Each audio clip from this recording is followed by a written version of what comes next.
Good morning. I'm here. Wake up. Wake up. Wake up. Wake up! Wake up! What is dark matter? Okay, we don't know. That's great. That's why it's called dark. It's exactly. Everyone knows all reputable information comes from random people on the internet. Tell me things, internet. The earth is flat. It's like school in your hand. Dark matter is something we do not know what it is. We believe the dark matter is there, but we have never detected it. Well, what I'm afraid of course, is that there is no dark matter out there. So what one? There is no dark matter out there. We need to think really hard. Is Wednesday. Yeah, it's Wednesday, my dudes. And a happy Wednesday to you all. Welcome to the Ironworks right here on freeworld.fm. Also streaming on our YouTube channel, which is probably where 99.9% of you are catching us this morning. 99.9? That's right. Nice. Get over there on Free World FM, everybody. I don't know. So we have gifts. We have gifts. Without a T. I'm pretty sure that chat's going to remain the same. That same minute chat that other people use as well. I finally did talk to Billy Ray. Uh-huh. And apparently it was a pretty small turnout. Much less than anticipated. Considerably less than last year at the New York City event. And the promotion for the news station just didn't happen the way he had hoped. And he has still got one last test before he is officially licensed. Uh-oh, it's saying there's no sound? Oh, I don't know. I believe you. I think I'm trying to log into the chat again. I've logged out. Station just did. Yeah, no, I think we're good. I see everything bouncing.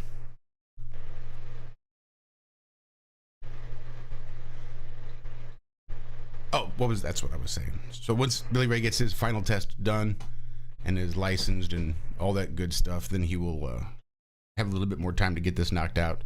We're making one last push. There's probably stuff I can do this morning whilst the show goes on. Basically, we're just filling in time slots so that there's not all that music playing over there on freeworld.fm, but we actually have shows. And then they're just going to get everything connected to the website and get the website up and running. Just so you're... Get that logo fixed. Right. I'm willing to make him a version. I mean, an AE map gone grayscale, but behind freeworld.fm ain't that hard.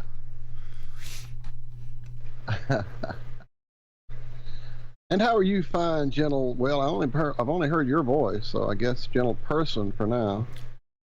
Yeah, I'm surprised Zack's even up. There he is. Yeah. I figured you'd already fallen back asleep. She'd been up all night playing or resetting, changing game modes. Bed by 9:20 maybe. I was just bed. Me too. I wish I was. What's up, Daz? Welcome back, friend. Good to see you, Daz. I see you over there on Facebook.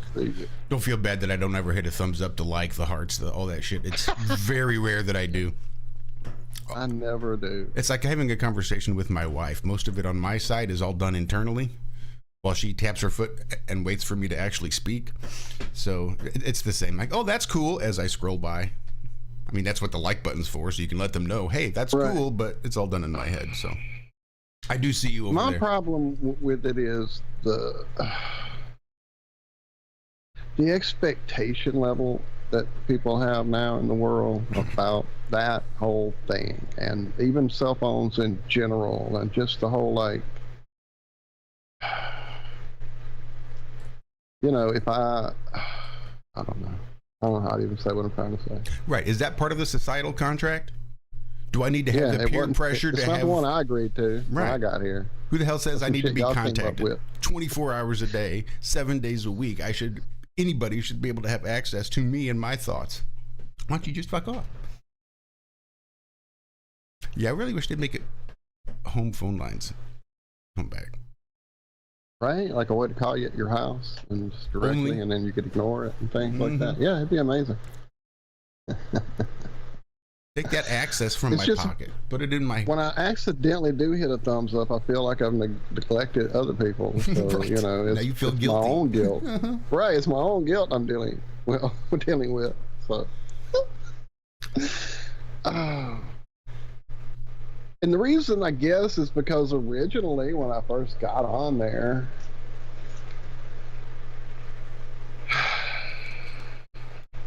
I can't even tell you when it was, but it was originally just to try to catch up with my family who is spread out across the country over the years. You know, we all used to live there in central Mississippi, and over the years, the exodus occurred, and there's, you know, people everywhere in all kinds of states. So that was a way to keep up with people, and it was cool until you started adding in those people who just kind of knew you down the street, or you might barely remember from high school, and you don't want to ignore a friend request because you feel, again, guilted into it by societal bullshit. And so, yeah, now you've got people arguing about their baby mama and drama. It's like, you know, I don't go to family reunions just for these reasons. So I don't really want to see it day in and day out. I'm barely exposed to it once every 10 years. So why do I want to see it all day long? I don't know. It's just a whole thing. Again, people living out their drama for people trying to be on television if you can't. So let's be on Facebook. I don't know. It's a whole thing, and it irks me. And I apologize to anyone who I've slighted in any way ever on the book. All praise the book. Zuckerberg is bored. Anyway. Oh, and just as a disclaimer, Rant over. it is Go. raining pretty good out there. I did see some lightning earlier this morning, so should this stream suddenly go down, know that it's me sitting here in the dark. A very quiet dark with no power. Righto. So, just a heads up. Righto. I'm trying to play hello to everybody there. Seeing a lot of reoccurring articles. We should start a whole segment on reoccurring articles. I think we started one originally called Space Lettuce. Shit, that's exciting. Let's write up an article. Anyway. What you got? Oh no, it's like all the same, a lot of the same stuff, but it all says it's a day ago, 17 hours ago, and it's all stuff I've seen before. Yeah, I saw this week a few stories that I thought, well, isn't that something that, you know, that we talked about a couple of years ago, and yet the date, the time, all of it is just, like you say, a few. I think they're recycling. Yeah.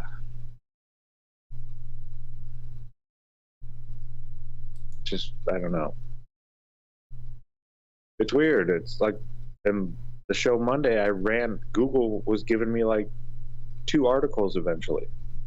You know, when you refresh the page to get new ones, it was like, we have no more articles. You fucking Google. Tell me you don't have more articles. You won the internet. Yeah, I could type in something and you give me like the first 50,000 things that pop up. And you're telling me that you don't have an article? Get out of here. Right? Don't brag to me about how many results you get and how fast you get them and then just recycle all the same shit. Yeah. And I heard Austin last night from Melodome talking about the guy that was the head of Google Earth for 7 years is a flat earther now. And he said this was an old story, but I never heard this. No, I'm pretty sure we've talked about it here. No, we have. Yeah, we have. 100%. Must not have been paying attention or something. I don't know. That one blew my mind. I'm not entirely sure that's fully accurate. I think we debunked that story. Or did we? I'm pretty sure. Yeah. Sorry, I just realized I had my fans going in the background. I hope that sounds better now. It Lower. does. Just suddenly it hit my ear. It's like, what is that noise? And I turned around like, oh, that's what that noise is. So again, my apologies. Jeez. But I am seeing this in the news now, which is weird.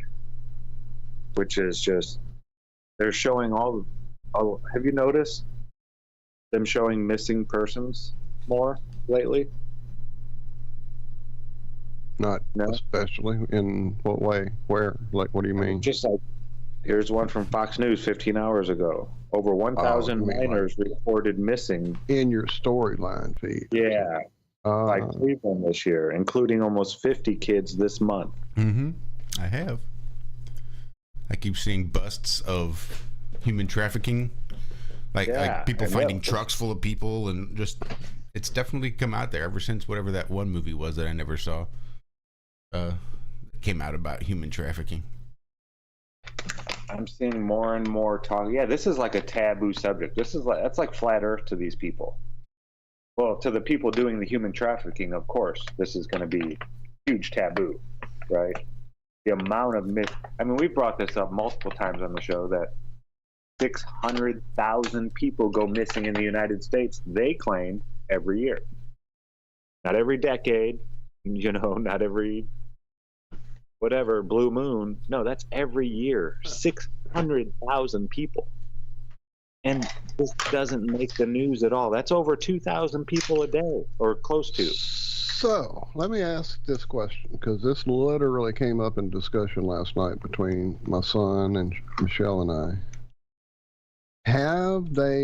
Is this not just human trafficking of, like, sexual nature or slavery nature or predatory, whatever that is, but what if, again, there are people here among us, be they people or not, that seem to have a little bit of grasp on what's going on and what happens in this little realm we exist in, and how every so often some major shit goes down and pretty much civilization gets wiped out. Call it reset, call it mudflood, call it whatever the fuck you want to call it, but it seems to be a recurring theme here. And if those recurring things have been tracked and recorded in certain ways that make it through those certain events to the next set of group of people, and they learn this and they keep that going, and maybe they're the ones that are in power over us or whatever, and they know there's one coming, and they have to get ready for the repopulation. And as busy as, as fun as it is to get busy, it can't really physically be done that way, could it really? It would. I sent you guys that video the other day about the Cabbage Patch Babies. Think about that. Where the fuck did those kids come from? We've talked about the orphan trains. We've talked about it doesn't make sense. There's no level of, like, cloning, incubation.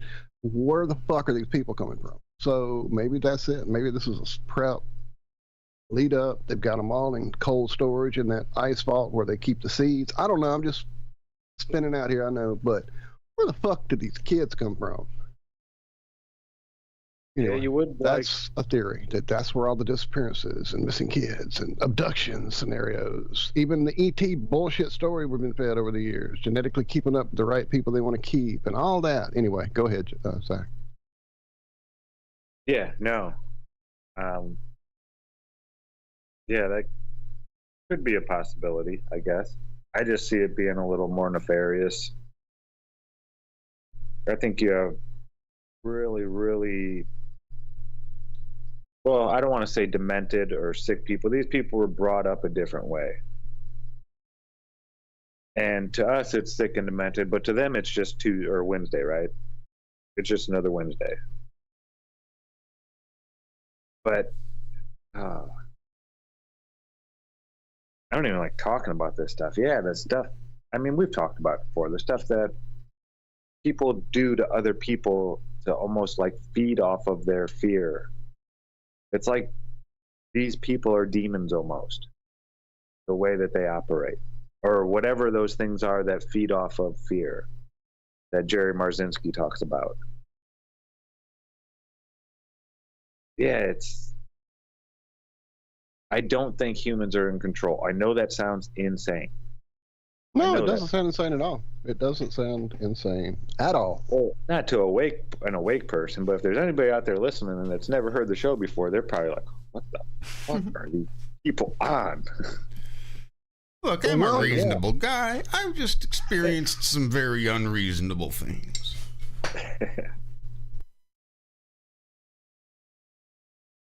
Yeah, it's just, I don't know. I don't know what, I mean, adrenochrome, there's all these different things that people use for recreational uses. And the only place you get these things are from, you know, recently alive human bodies. And there ain't no store to go buy these things. You know, you don't go down to the corner grocery store and get adrenaline, human adrenaline, things like that. So yeah, I don't know. There's the world that we all see, and then there's another world. It's been depicted in all kinds of movies, from children's movies like Harry Potter to, you know, super action movies like John Wick. There's this other world out there that we are not privy to. We don't get to walk through those doors. Yeah, and I think that.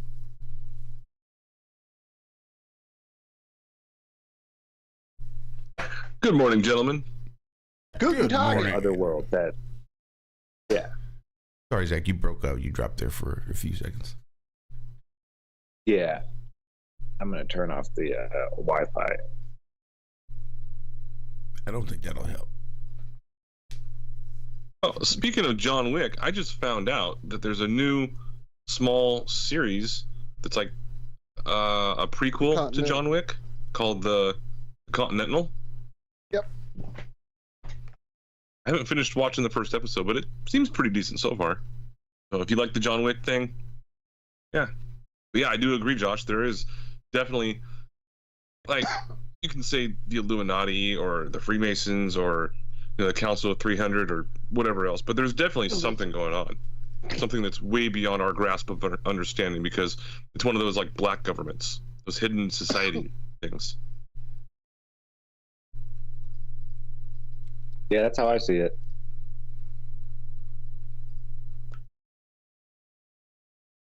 It's not that. It's not a club that you can really join, I don't think. You know? It's not like the Freemasons where you go and knock on the door and ask to join and this and that, and they may deny you, and then you go ask again and yada yada. I don't think, you know, this isn't something that they don't want more people in. The people in don't want more people in. They're like born into this.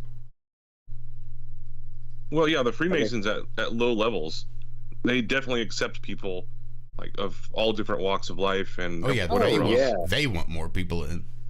Yeah, they need that monthly fee. Yeah, I mean, probably 90 to 95% of Freemasons, probably even more than that, have no clue of what's really going on in their lodges. They go show up, you know, every Tuesday on the third week or whatever it is, and they go and they play ping pong and drink beer. They become a master mason, third degree, and that's it. Most Masons don't ever go past the third degree. That's considered a master mason. Most of them don't ever get past that. Yeah, the only guy that I know that's actually a Mason is a second degree, and he's been in it for 12 years. And they just go and do like barbecues and drink beer, and once in a while they'll do like a giveaway for like a raffle or something. Yeah, something like that. Raise money for this or that. Blah blah blah blah. Most of them don't have any clue. They do it. You know what's great for your business? If you're a business owner, to be part of the Mason Hall. It helps a lot. That's why people in northern Indiana, I had a buddy I was working with, and he had his own lawn care company, and he wanted his business to start doing better. And his uncle told him that was a Mason, was like, hey, if you join the Masons, your business is guaranteed to do better. Right. Well, that's what he was told. Think about sort of the public-facing version of that, the Chamber of Commerce, where all the businesses, the local businesses, can come together and they sort of collate here and use one localized spot for sort of advertising and getting the word out and just networking and things like that. That Chamber of Commerce, and then those first 3 degrees, almost the exact opposite, but just in the basement. We get together. And doesn't the back of the $1 bill, right where the pyramid and the eye is, like if you draw, the Star of David, doesn't it like spell out like Mason or something like that? Yeah. Or something like that. Mm-hmm. It does. It does indeed. But yeah, there's definitely it's coincidence. There's only 26 letters. I mean, what do you want, Andrew? So I many can't shapes. expect much nowadays.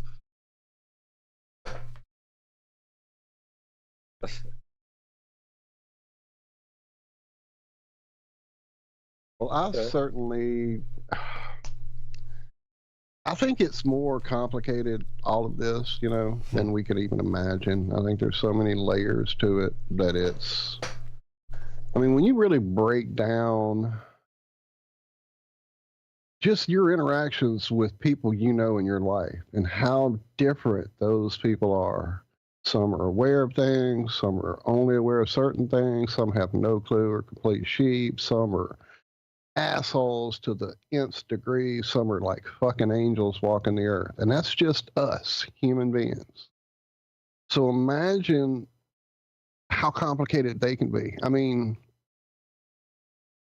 hierarchy seems to be where they came, where we got our idea of militaristic hierarchy is from their caste system, I think. Think about all the demon listings and all the ancient books and freaking, like you said, Zach, Darwin even had demons. Darwin, that's it. My brain locked. I was like, the fucking evolution guy, Darwin. Yeah, he had them listed in hierarchies. And I get it, Daz. I get it. The more you talk about it, the more you make it manifest. However, we didn't start this conversation. The people talking about the Jinn and the fucking, the Vietnamese and the Laotian, those are like people in their life. These demons walk among them. They are nature. They're not even a spirit even. They're physical nature to these people. Yeah, this isn't. So, yeah, go ahead. I'm kind of. Yeah, I was just agreeing. Yeah, it's not hocus pocus. It's definitely a little more complicated than I think we're even making it here, and the different layers. That was one thing that was kind of a realization, I guess, as I began my research over the years, way back in the day, looking and trying to figure out who are these other things amongst us. At the time, they were being called aliens, so that's what we were looking at, and that's what we were calling them. But the more I dug into it, the more I realized that there were so many facets to the different encounters people had, from the angelic Nordic, super race people, to the fucking terrifying, rip your freaking soul out of your body, demonoid, nothing but horrible experience from people, So that range of shit, within all of that, there's so many different agendas at play, just like think about businesses competing with each other. How many agendas are at work there? And that's just, again, us humans and our little bullshit. So think about beings that have had all this time to create their layers of crap and bullshit. Again, it brings me back to that thing of the fucking They Live movie. When he puts the glasses on, he's watching the dude buy the paper. The paper's nothing but reproduce, marry, all that same shit. And the fucking demon dude's buying it. Why is he buying the propaganda? If it's designed for us to make us be the idiots, why is the demon buying into it too? Because I think they're just as fucked up and just as confused and just as many layers of shit put upon them in their realm of crap as is in ours. I've watched a few Exorcist videos over the years. And that seems to be a recurring theme. I was lied to. I was told this, that, and the other as they're being exercised or whatever. Anyway, I'm rambling. What you got, Daz? So, Walt, you were just saying They Live. I am embarrassed to admit that I've never seen that movie. I'm gonna watch it one day. You told us that, and I busted you off the air. I think about that, telling you got to watch this. Yeah, it's a beyond a classic. Right. So, what's interesting about what you were just saying is, in the movie Fight Club, there's that one part when Brad Pitt and Edward Norton, they both get on the bus at the same time, and they see like this little advertisement for a guy that's like in his underwear, like some young guy that's got like an 8-pack of abs, and like they say, oh, is that what a man is supposed to look like? So Fight Club is actually a really interesting movie to go back and watch again. It's got a lot of really weird esoteric things in it. Oh,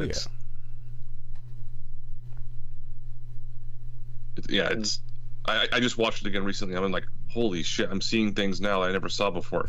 Like the subliminal messages that they put in on purpose in the movie when they're interjecting like pornographic images, there's like splices during like kids movies and stuff. Yeah, I mean it's pretty fucking creepy, but I think this is sort of like revolution of the method. They're just telling us, hey, this is what we're doing, by the way, but now they're being more blatant about it when they're doing it on Nickelodeon and Sesame Street and different kids movies and stuff. Absolutely. I think that's also part of the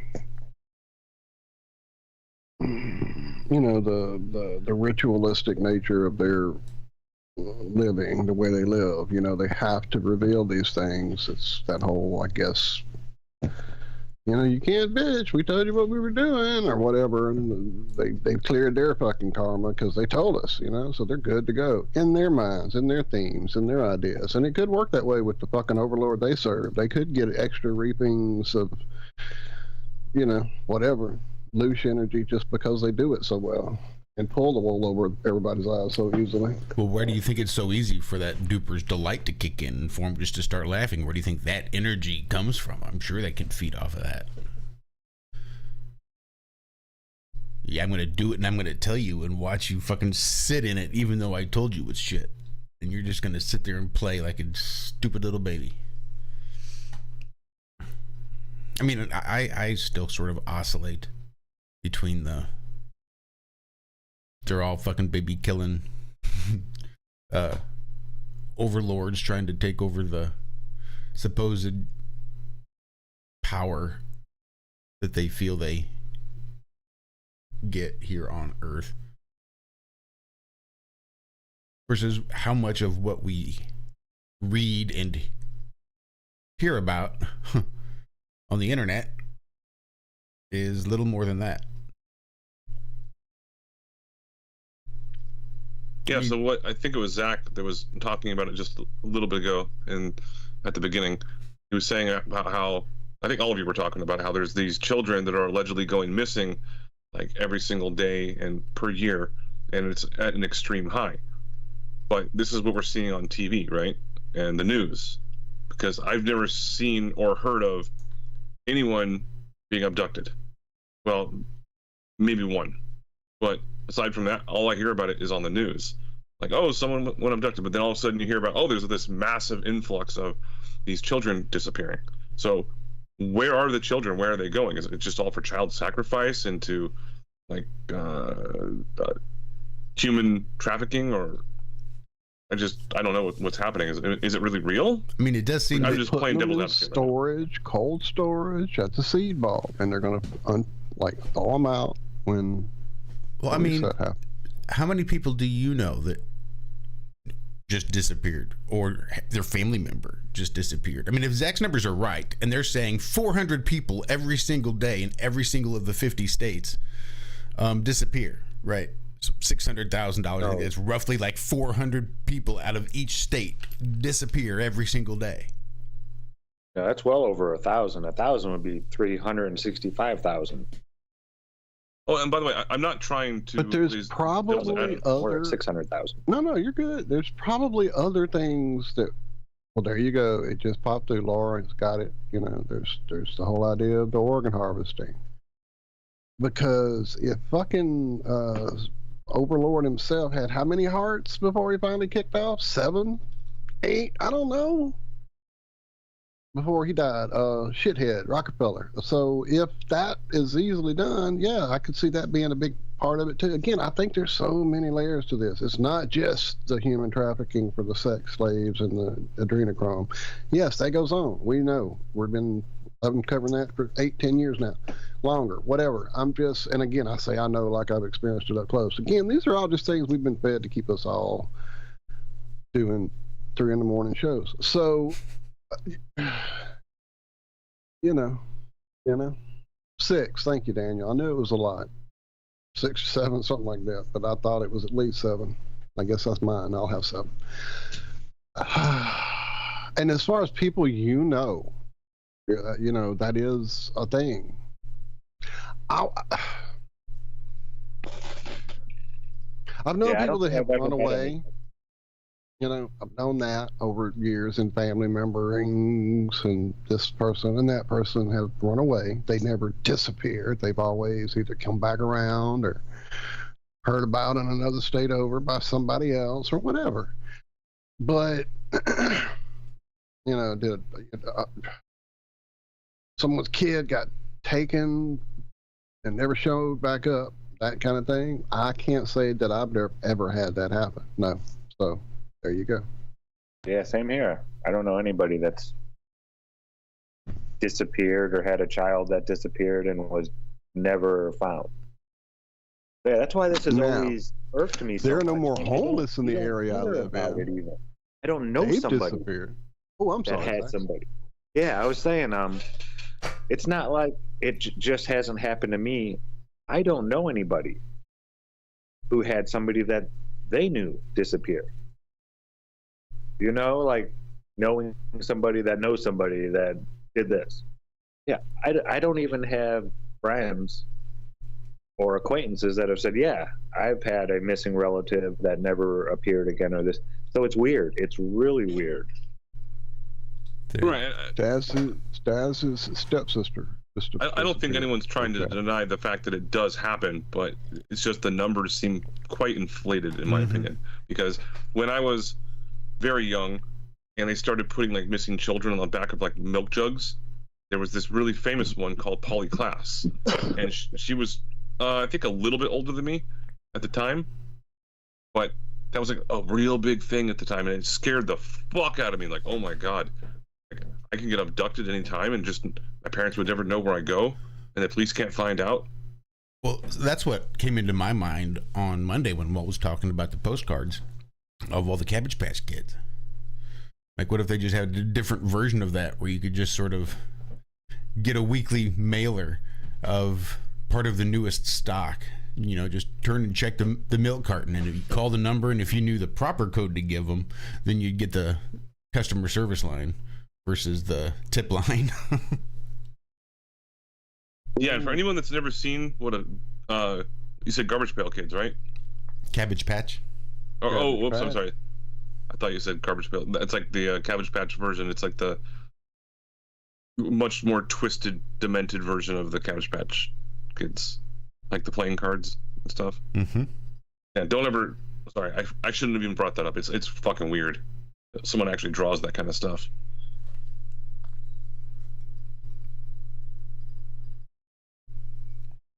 But once again, publicly, Josh and Walt, thank you very, very much for participating in the trivia last Friday. That was super fun. I think a lot of people enjoyed it. You're welcome. I had a good time. It was lots of fun. Almost ready for the next one. So I'm not sure how we're going to do it, but we can talk. Well, I would like to thank you, my good friend, for being such a cordial MC and a host, and Austin as well. I'm not sure if he's in chat yet, but you guys were a blast. It was a blast. Definitely, it's a lot harder when you're in the hot seat, Liz. You are correct. Yes, it is. And yeah, I had fun, and you guys were so generous. Thank you all so much. There are so many people out there going through a whole lot of stuff that definitely need a lot of help, and for you guys to take the time out to help us and Josh and try to get our little show back to some standard. We appreciate the hell out of it like you can't even imagine. So just can't even, there's nothing except, little trinkets that we can offer. And I got your info there, Liz, this morning. So definitely I'll start working on playing The Crush of Love just for you and sending those pics your way.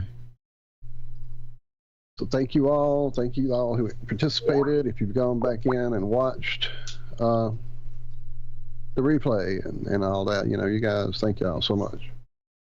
Keep hearing something. Oh, I see. That's nice. Awesome.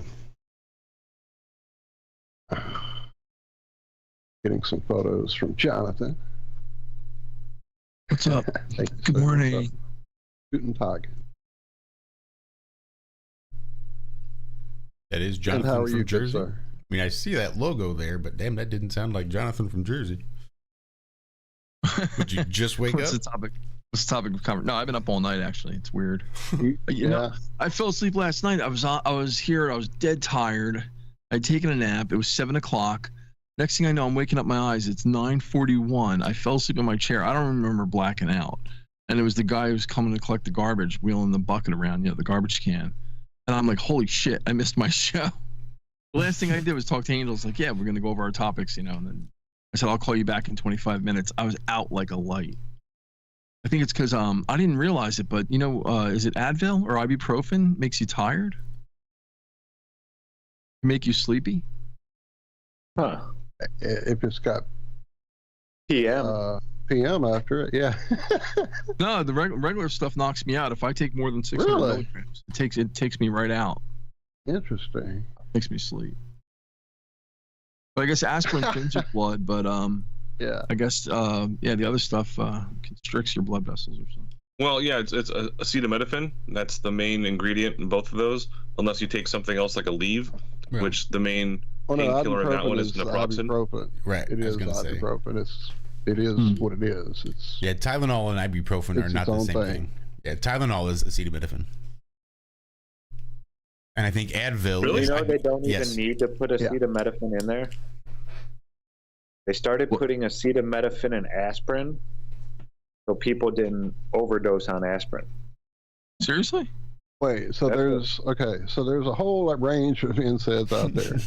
You can get an aspirin that has acetaminophen with it, and you can get an aspirin that has acetaminophen and caffeine in it. Those are usually a powder form, like your goodies and your BCs. You can get Tylenol that has the PM stuff in it, which is essentially a antihistamine. It's the antihistamines cause that reaction. They make you drowsy and sleepy. Aleve is a whole different thing. Aleve is its own thing. Naproxen, something else. Yeah.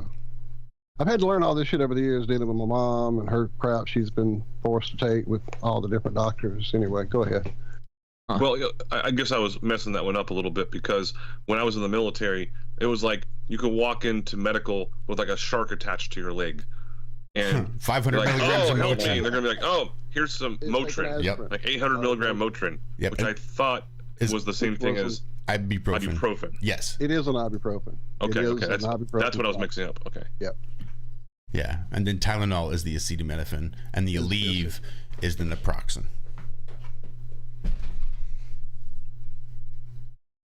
Well, that's what happened. I take a Well, I know cocktail some people of that can't acetaminophen take. and ibuprofen. Yes. I know some people can't take certain ones. A friend of mine, if he takes I think it's acetaminophen, he gets really wiggy and starts almost foaming at the mouth and shit. It's like, what the hell? I've never heard of such a thing. Yeah, so when I was on a training exercise, we call it effects, which is a field exercise where we go out and play war for 3 weeks and learn how to do all that kind of stuff. One of the big fat lazy motherfuckers that was there decided that one night he decided to go ahead and fake a heart attack. So the corpsman came over and got me, and she outranked me she was an E6, I was an E4 at the time, and she's like, all right, grab the ambulance and we got to go to the hospital. Like, they were considering this like an actual medical emergency that they couldn't deal with there. And luckily I was able to actually navigate my way because I paid attention to the map where we were at. This was in Central California, out in bumfuck nowhere. And I don't know how the fuck I did it, but I got us to the hospital. And I didn't have GPS or anything. Somehow I fucking got there. Anyways, the corpsman was in the back of the ambulance. It was like, a military ambulance. And I heard her, she pulled out some aspirin. And she said, all right, take these 2 aspirin and chew them up. And because, that tastes disgusting, right? Like, nobody wants to chew up aspirin and then leave it underneath their tongue. So what I found out from her is she said, if someone's really having a heart attack, that's one of the ways you can test them, because they'll do almost anything to save their life, including chewing aspirin. And he was really begrudgingly wanting to do it, but finally, I guess he just finally gave in and said, okay, I'll do it. And then he was like, oh, it's gross. But something to do with aspirin, I guess it thins your blood, which helps like dilate the arteries or something. And help you. It's going to prevent blood clots. If you're having a cardiac event and your heart stops, now your blood has stopped moving and it's going to start to clot as soon as that happens. And if that clot can cause a lot of damage depending if it goes to your lungs or your brain or really anywhere. It can cause damage. And so what the aspirin does is it just naturally thins the blood. So it makes those blood clots harder to form. And then you chew it up and put it under your tongue because that sublingual absorption happens a lot faster under your tongue. So you chew it up and get it into powder form so it'll dissolve in your saliva faster. And then you hold it under your tongue with that sublingual absorption, and it'll start thinning your blood a lot faster than just popping it and waiting for your stomach acids to digest it. So it is a quick That response. is something to keep in mind if you are a person whose family history would lead you to think that might be something going on in your life. Heart issues. Keep an aspirin in your pocket or a capsule of cayenne pepper. As Laura pointed out, it also is a good vasodilator and has saved many a life with a heart attack happening in a restaurant and a person knowing such a thing. By the way, no one on this panel is a doctor, nor do we pretend to be one on any of the stations or channels we Nope, I'm just telling you what I do. populate. We just do what I do, right? Or, because I do see a cardiologist from time to time, apparently the new thing in cardiology is to not take aspirin daily. So if you have AFib, as I do, and they say you're 500 times or some shit more likely to have a stroke because of your AFib, right? Because of the offset beating causes the blood to pool in the chambers, and that pooled blood will coagulate, cause a clot, and that can move on to your brain, causing a stroke. So they used to, even when I first got my diagnosis, just prescribe a baby aspirin every single day to help keep your blood thin, so that if you are having an event that you won't necessarily feel physically, but your heart is still beating out of rhythm, then you'll be preemptively handling that. But I think the Cardiology Association is disregarding that, saying that it's not really that helpful and probably causes more harm than it does good. So it's interesting it went down this road, because I was looking up recently, just as a type of a trivia question to try and add to the list. I'll just go ahead and say it right now because I don't have a definitive answer. But I was looking up who are the highest paid doctors, like in any profession, like surgeons or whatever else. And on several web pages, they said that cardiologists are now some of the highest paid doctors. I wonder why. But ultimately, the highest paid doctors are neurosurgeons. Well, that makes a lot of sense. But yeah, cardiology is suddenly like a extremely high paid profession. Put 2 and 2 together without saying anything. Yeah, cardiologists have the high demand. Neurosurgeons have the high liability, I suppose. I mean, sure, their patients have a lot of liability too, because they could die. But when you have to perform that many brain surgeries, you're really rolling the dice every time, and continue to roll those dice. You probably require quite a bit of insurance and things like that for malpractice and all that good stuff. So. Yeah, in order to I wouldn't want to go digging around in someone's brain. Nope. Oh. But that's it reminds me of that Hannibal Lecter scene from, what was it, like Red Dragon or something, when he cuts like the top of the guy's head off Uh-huh. and just like exposes the brain. It's fucking Makes him eat it. Makes him eat his own yeah. brain. I know that's starting. Yeah. It's almost Halloween, so that might be a little bit appropriate. But That was Hannibal. Yeah, that was Hannibal, the okay. end. The lesser movie Oh, that was so bad. Mm-hmm. and the lesser book. I saw that in my movie, dude. opinion. And then the book was even bad. Yeah, the book was terrible. wasn't bad. We were like my mom and I were voracious readers, and so she had the book Red Dragon probably 10 years before it was even considered to be made into Manhunter. And so naturally, when excuse me, when Silence of the Lambs came out, I read that, and again, that was years before those movies were made. And so when Hannibal came out, I was excited and got it and read it, and it was so bad. And then they made that movie, and it was so much worse.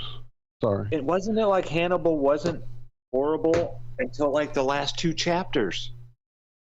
I mean, it was like he just There was the even writer- like there was so much controversy about how bad that book was. I remember it, like the media around how bad everybody was waiting for it, and then it just wasn't. It didn't deliver at all. quit So. reading fiction after that. Damn, it killed Zach's reading inside him. I am so sorry.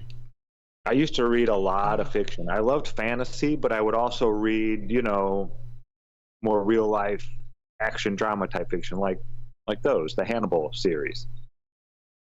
But man, that book just ruined it all for me because I was really into all the books. It was, I even read the one Hannibal Rising that was written after that talks about his childhood and why he is the way Yeah, I he never is, even what he went dipped through. back in after that. Yeah, I was done.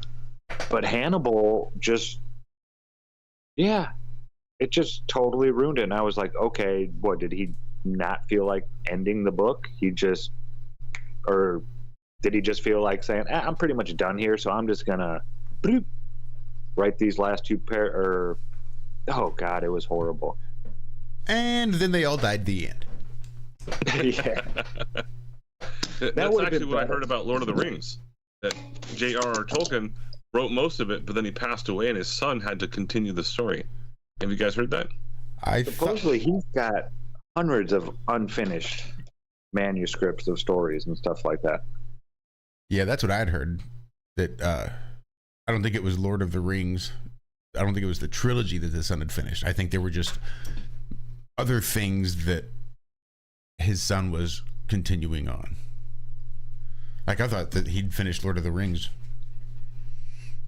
well before his son would have been old enough to even think about carrying that mantle.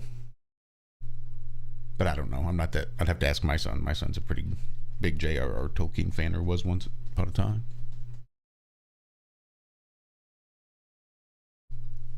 Yeah,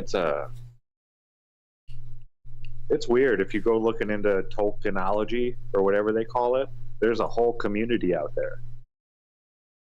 What, like that Trekkies? is- Uh-huh. but they're like, this is actually real. This will be real one day, and I can't wait for my great grandchild to be on the Enterprise. Not like that. Like, this is our real history. Yeah, there's a lot of people, maybe not a whole lot of people, but there is a large group of people that are huge J.R. Tolkien fans that are always constantly looking for more of his stuff. Because like I said, there's so much stuff that he didn't release. Supposedly he got all his stuff from his grandfather's private library or something like that. Supposedly, I don't know. I'd have to do my own research into it. I'm just regurgitating stuff I've seen, through videos and stories and stuff like that. But yeah, Tolkien supposedly claimed that his books is more our true history than what we're taught.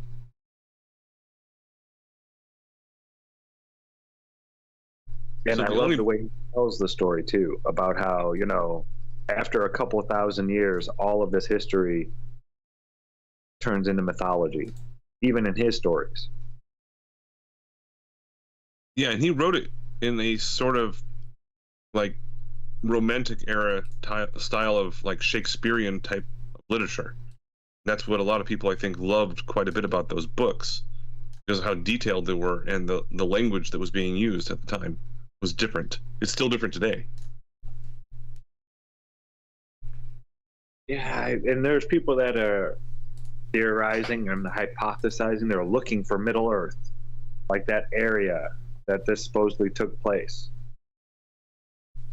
They've been trying to find, the area that's called Middle Earth for a long time now. And a lot of people think, oh, it's over in Europe and this and that, and England is part of the Shire, and some people say it all took place on the British Isles, which I don't see how. Well, thousands of years ago, there might have been a volcano somewhere out there. I don't know. Yeah, wouldn't it be nice to just know the truth? Well, I think certain people definitely Then know what the mystery truth. would be left?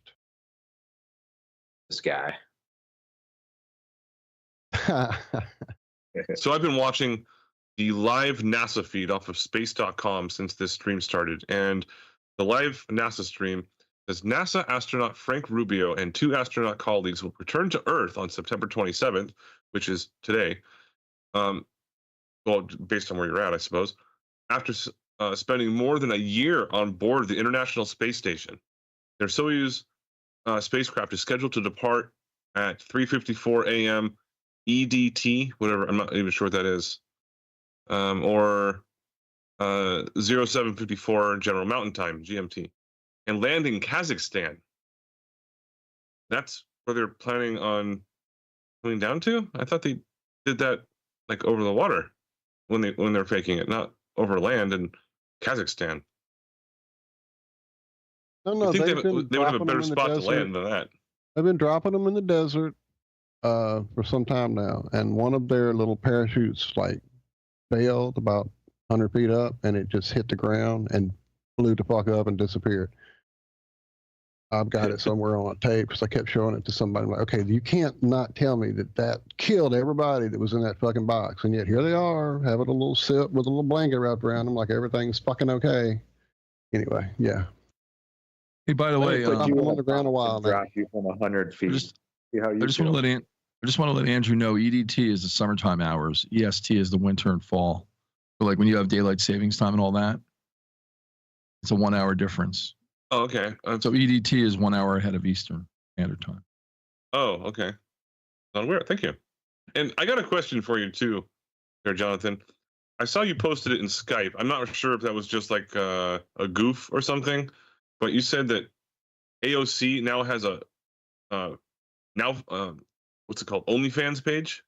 Is that real? Or was that just a goof? That was a. Okay, I was gonna say that seems. Sorry, I got you all Not excited. quite to idiocracy yet, but we're close, Andrew. Give it. No, I was not gonna go to OnlyFans. I've never been there for anything. He's been sitting there updating his page every 30 seconds trying to find it. Damn it, you guys got me. Yep. I found one. This is from Education Week. It says Gen Z. We are struggling with mental health, but our grades are good. Yeah, right. Yeah, it's real easy to get good grades when you don't even need to fucking read to graduate. Did you hear this shit out of Baltimore? No. So there's Piss like me off. 1,600 schools, I think. Yeah? 1,600 high schools. I'm pretty sure this is the right number. Maybe it was 600 now that it's all getting cloudy. Anyway, the point is there were 0 students that tested proficient in mathematics. Out of all the schools that are required to take the proficiency tests, 0? because of No Child Left Behind, so I guess all the public schools, 0 students tested proficient in mathematics. Great job, Common Core. So in 7th grade, like even if you're like a genius and you get put into like an advanced placement course, I think, what is it, like it's still like introduction to algebra kind of situation. You might be in like algebra 1 or something. Yeah, Something like that. I haven't been in 7th grade for a long time. Yeah, I couldn't tell you. That's, oh my goodness. Let's see if I can pull it I mean, math is, I don't want to go knocking on people, but 0? Really? 0? That's what they were reporting in the news. Here's the Daily Mail. Take that for what it's worth. And see, it's only 13 schools, but maybe it was like 1,600 students out of... Even one school with a 0. Yeah, Daily That's Mail. just The headline sad. is Fury as 0 children at 13 Baltimore state schools pass math exam as parent groups call for leaders to step down. So 13 high schools had 0 students passed or test proficient in math. Among the 13 schools, a staggering 74.5% scored the lowest possible score.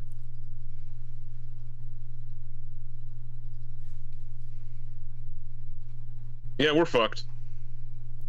Right. And this is out of Baltimore, but don't think this is isolated to Baltimore. Yeah. Meanwhile, in Japan, they go to school 8 hours a day, 6 days a week, and they score number 1 in education. Well, I mean, we all saw this coming. As soon as they started this no child left behind bullshit. Because, yeah, everybody's the same, right? Nobody needs a little more extra care. I mean, back in my day when I was in elementary school, there was me and like 3 other people who really excelled at math. And starting in 4th grade, because we all got done in like 5 minutes with our math assignment and it took everybody else a half hour, they would send us down the hall to the special ed class and we would help them with their math homework for the 25 minutes we had left. And it gave us, you know, something to do instead of just sit there twiddling our thumbs, being bored and waiting. It you know, stimulated our minds a little more to maybe learn how to not just do math, but hey, maybe this person could help another person and they could actually teach math. Maybe I'm not the one to get through to this child, so let's see if this child can get through to this child. I thought that was a good idea. You know, everybody got a little up. Not this, okay, 28 children out of 30 are going to sit there and twiddle their thumbs while the teacher has to give all their time and attention to 1 or 2 students. And then everybody gets left behind. Mm-hmm. I mean, this is on purpose. Nobody is this dumb to set up stuff like this. Or maybe they are. I mean, but to go along with this, I mean, I knew this was a bad idea as soon as it started. I was furious as soon as my niece was teaching me how they taught her to do multiplication by drawing a bunch of circles. I was like, no. I was like, I told my sister, here, I got her flashcards. Like, memorize those. Just do it. Shut up and do it. I don't care. Memorize your times tables up to 9 by 9. Should be at least up to 12 by 12, but at least do 9 by 9. Yeah, I would agree. 12 by 12. multiplication. Every number combination should be memorized. Even I would say actually up to 15 personally, but Yeah, I mean, as high as you can go, really, would be great, but at least 9 by 9.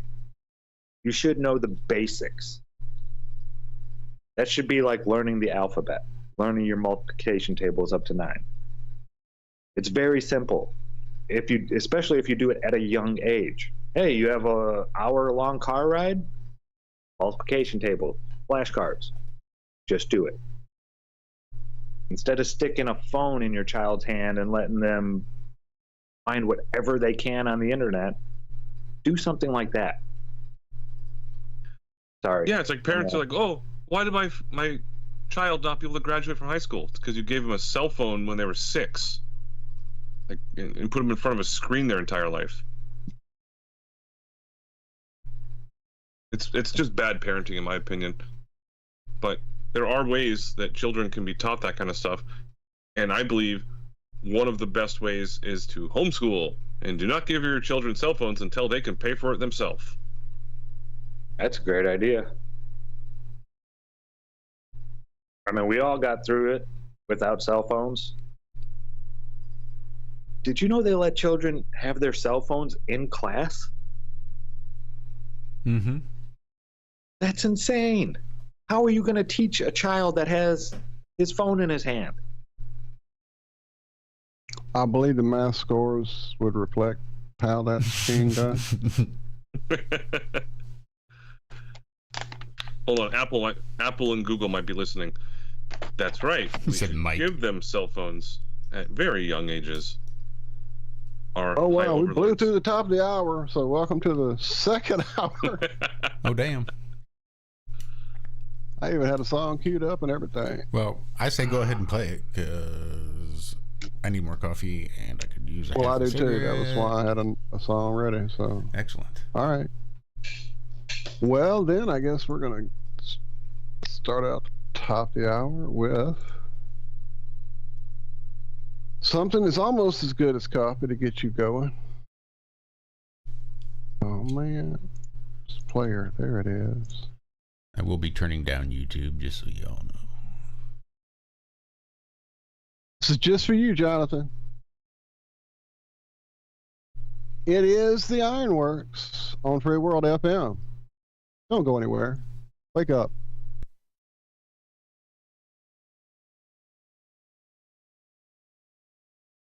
Wake up.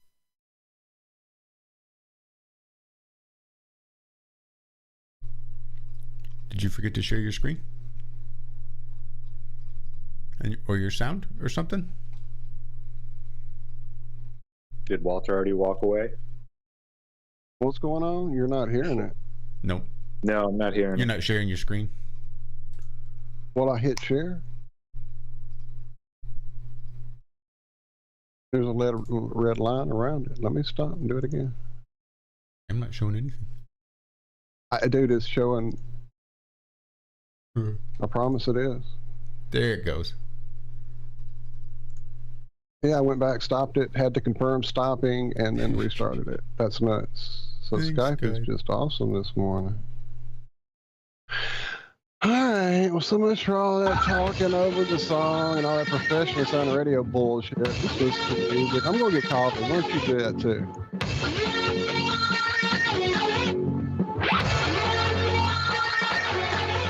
Good thing I walked away with my earbud in my ear, or I wouldn't have known any of that, huh?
much louder than 100%.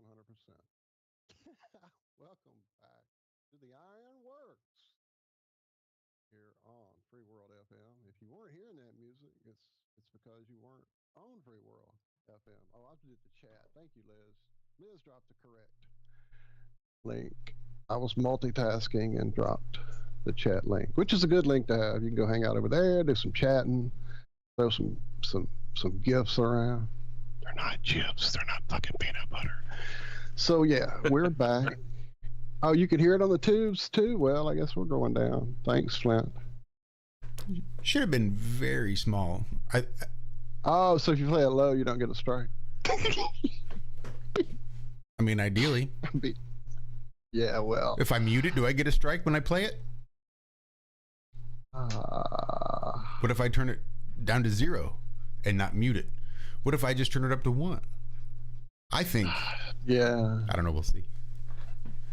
I don't know. I'm not even over there, Liz. You're right. Oh, Jolly Soul. That's what's up. Who is that?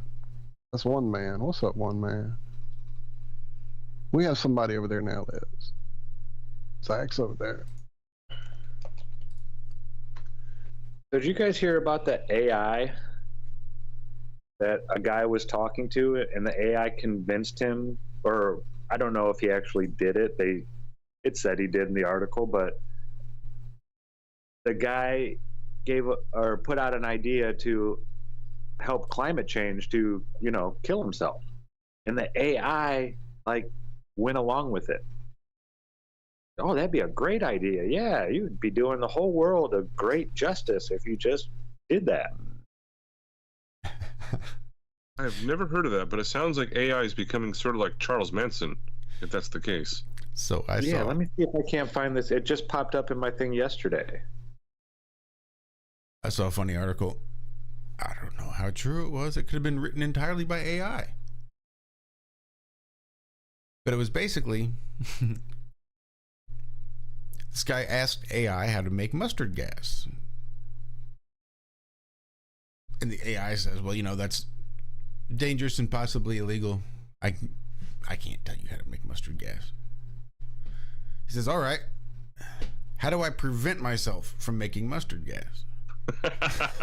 And it's like, oh, well, you just don't mix these two chemicals. You don't want to mix, what is it, bleach and ammonia together. And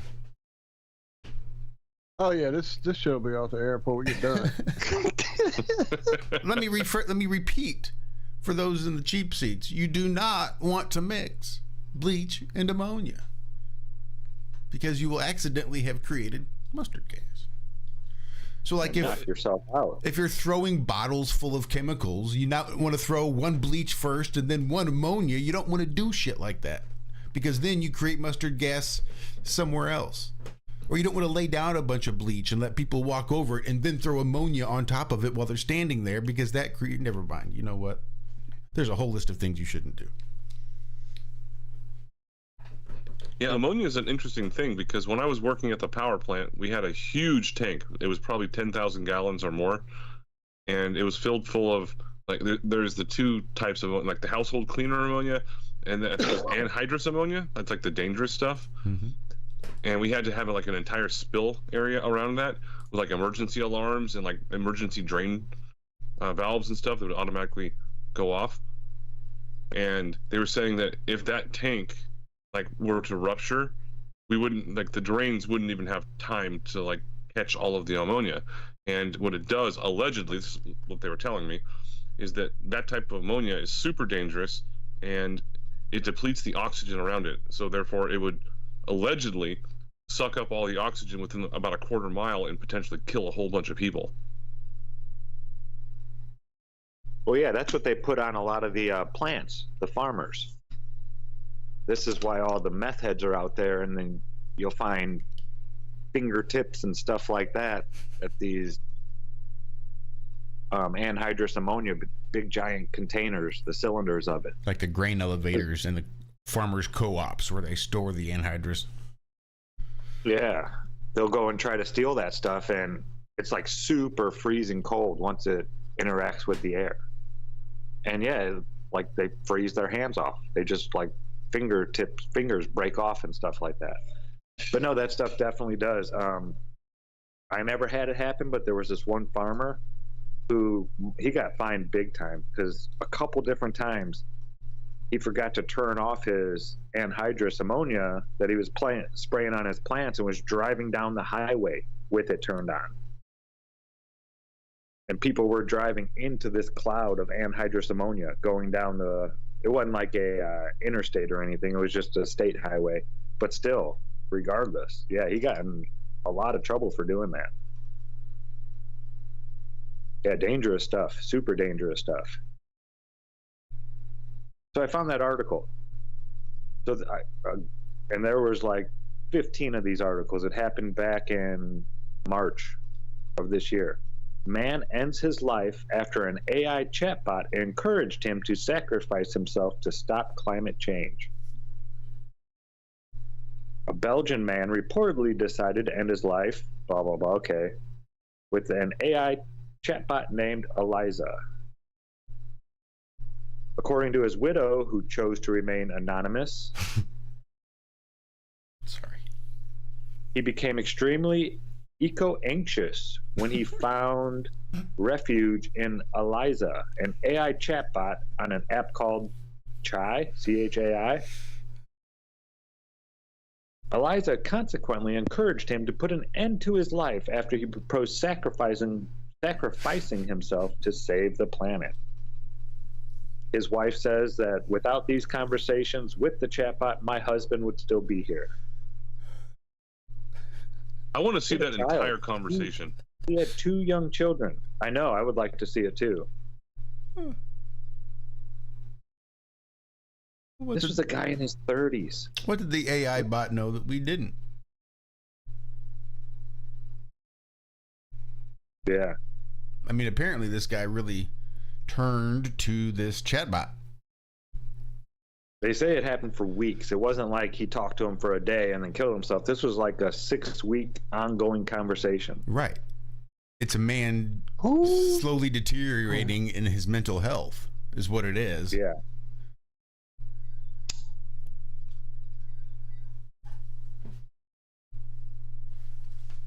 That's sad.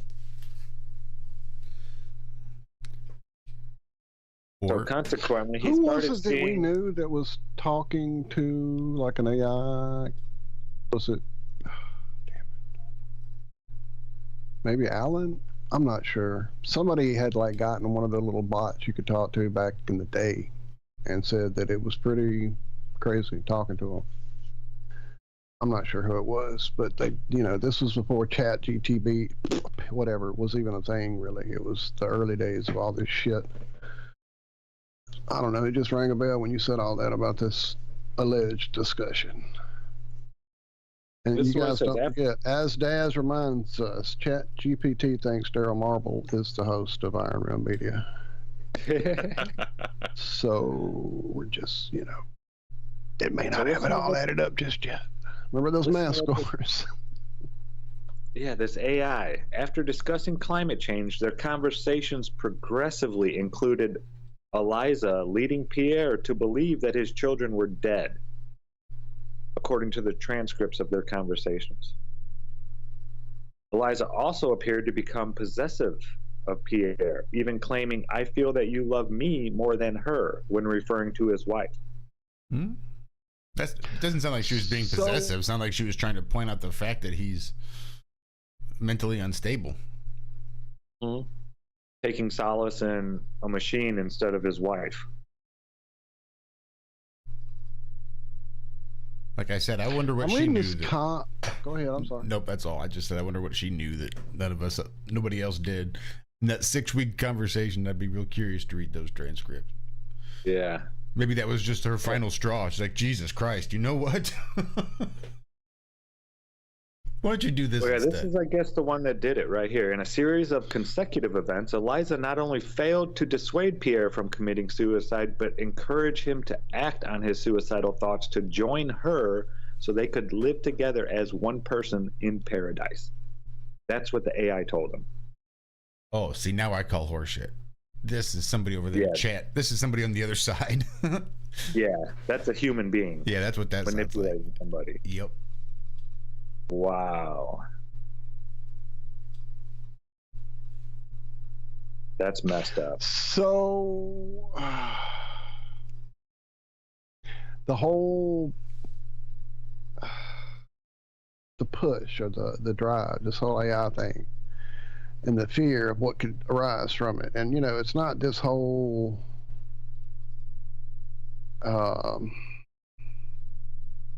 overlord, I'm so much better than you humans, so you got to go away, you're just a nuisance. That idea, like what was it, V'ger and that whole thing from Star Trek. I don't think that's the thing that we really have to fear. I think it's more what you intimated there. I watch my cats. My cats are not human level intelligence. They're super smart. Probably smarter than a fucking chat GTP, PQD, ZLG. Probably smarter than that. And yet I watch them with very petty jealousies interact with each other over dad's attention.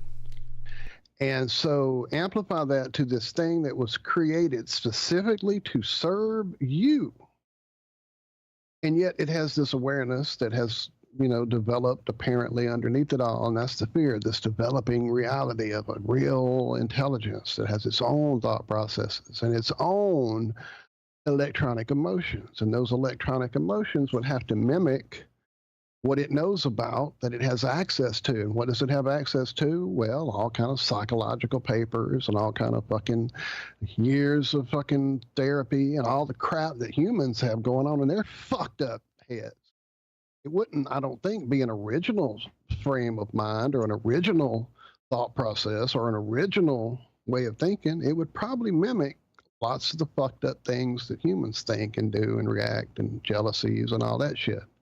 So just like that, she was jealous of the wife and suggested and allegedly led to this man's demise. That idea, I think, is way more terrifying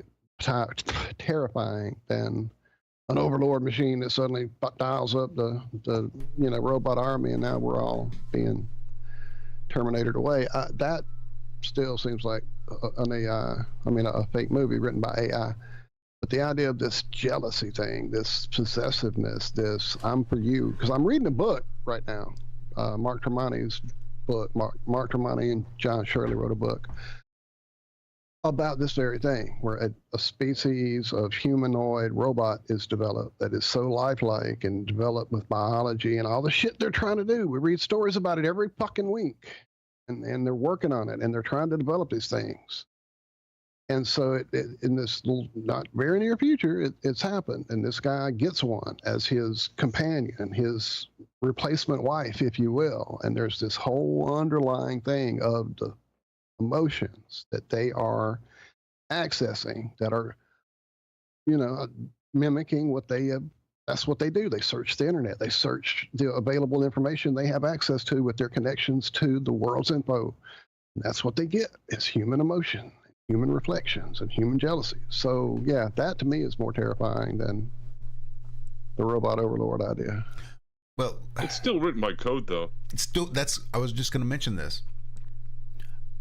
I think there are people that would argue that a lot of this LGBTQ trans movement could be a lot stemming from some sort of societal programming more than occurring naturally.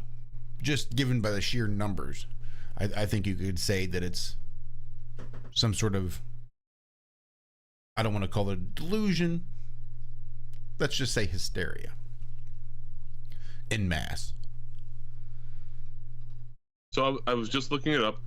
So AI robots, I just typed that into my web browser, and it popped me up to a Amazon link where you can buy one of these robotic dog looking things with like a motion sensor and camera and proximity sensor on it, and they are after tax just over $6,000, but you can buy them.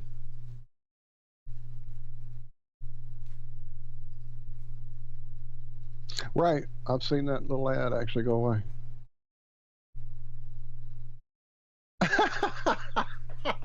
Sorry, Travis, I was on a bit of a rant. And my apologies to your passenger for my terrible mouth. So if they know that they can sort of guide people in certain directions with controlling and brainwashing and all these other things, and they can sort of guide where this society is going to go, whether it's through the television programming or whatever it is, they know they're creating people with an instability mentally, and we can see it being manifested in all sorts of different ways.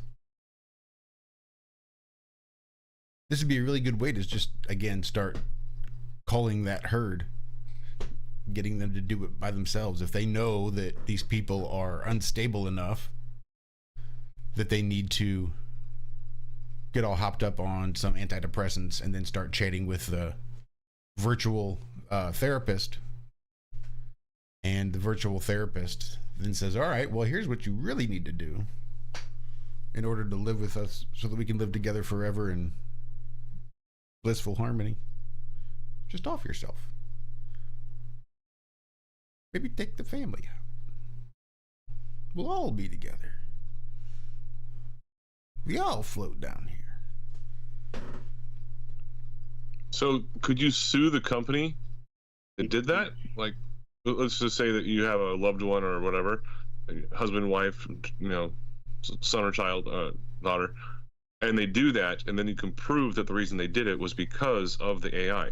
Would there be a lawsuit? Oh, I'm sure somewhere those first few minutes of signing in and giving them your email and picking your username, at some point when you click those agreements you didn't read, I'm sure they covered all that, Andrew. But I'm sure there are fucking attorneys that are calling up his widow now saying, look, you got a case here. We can go after him. Do I think they could? Probably not. I mean, she could probably absolutely bring a suit. I don't know that she would be able to win a suit. But she could definitely sue them. I just don't believe you should sue them and win.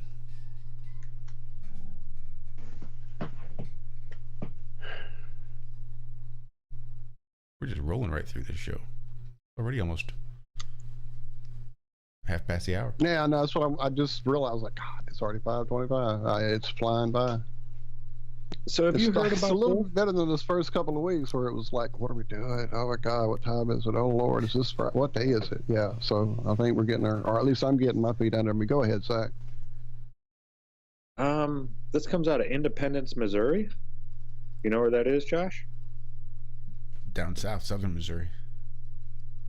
It's saying more schools are adopting 4-day weeks. The challenge is day 5 for children, or for the parents, blah, blah, blah. But I haven't heard of this. It says, like a growing number of students around the U.S., the Puente children are on a 4-day school schedule, a change instituted this fall by their district in Independent, Missouri. I have a 3-day break of school. I know that might sound weird to some people because they're like, "Oh, I grew up French in a neighboring district in suburban." Some people most people grew up with a 5-day school week where you go to school like 6 hours a day, you get a half an hour lunch break, and you have recess in between like every single hour. And I'm actually for it. I think we should have 4-day work weeks. 4-day school weeks for children because it doesn't overload them with too much information. It allows their mind to release, and it also helps a lot for the staff because I do a 4-day work week, but I do 4/12s. Actually, it works out to like 4/14s, but it helps me recover over the weekend. That way, when I get to class on Monday, then I'm completely refreshed and I can give the students my complete attention and teach them to the best of my ability.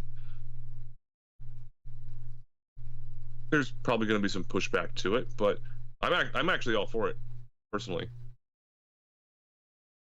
I think I can appreciate. Yeah, a lot of the parents. Go ahead, Zach. Go ahead, Josh. Oh, I was just going to say, I can appreciate the idea of having it, but I think there should be the option. I think the school should remain open for 5 days a week in case there are students that can't stay home by themselves and have nowhere else to go on a Friday. You need to have the option to do the 5 days and say, I only want to do 6 hours or 8 hours or whatever it is for 5 days a week, because we can't afford to pay all these fucking taxes and childcare for Fridays. Yeah, granted, there's exceptions like to the that's rule. what they're doing. It looks like the district,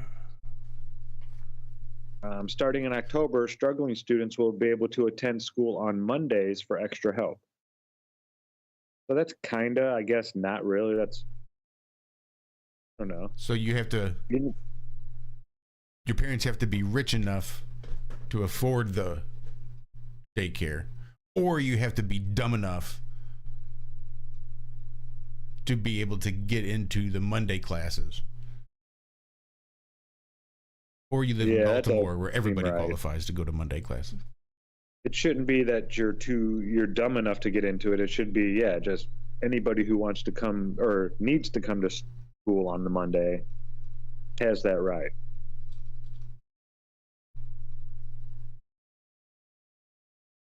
I would have loved a 4-day week.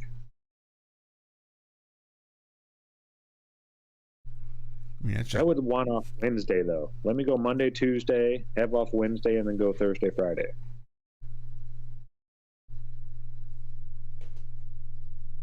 But yeah, I could see how that would put a strain on a lot of parents. Yeah, it's definitely not easy for that. But as soon as I turned 10 years old, my mom, she was raising us as a stay-at-home mom as my dad went out and did his, carpenter job. And one day she came to me on my 10th birthday, and it was her 40th birthday. She was 30 years old when she gave birth to me. But so I was like, oh my God, I can't believe this. My mom is going to go back to work.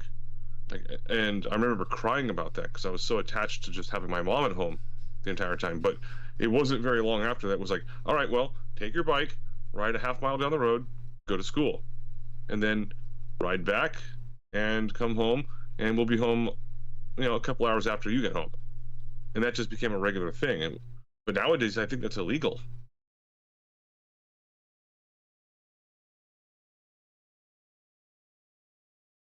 How so? Well, I think it has to do with the fact that young children are being left inside of a home and they're left to fend for themselves. But it was me, my sister, who's 3 years older than myself, and my younger brother, who's a year and a half younger than me, and we would all come home pretty much at the same time, and we would just hang out, watch TV, and wait till our parents got home, and we would do our homework. So, but nowadays, welcome to the 80s. Right.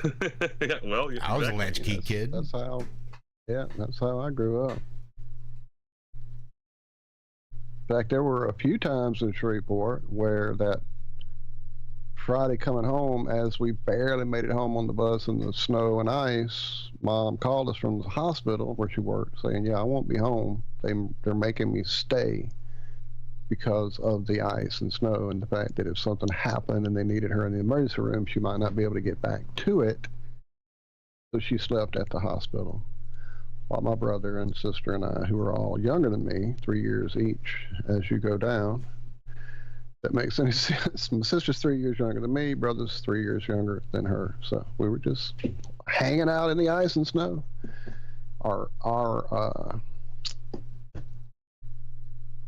heater, or whatever you call it, heat exchanger unit, air conditioner thing that ran our heater outside actually froze up because of the drip down into it from snow and ice. And we had a cold little day there a couple times trying to figure out how to defrost a unit outside. So yeah, it was fun growing up by yourself, but it taught us how to deal with things. Again, there's these overprotected, shad little asshole children. Oops, sorry, Travis.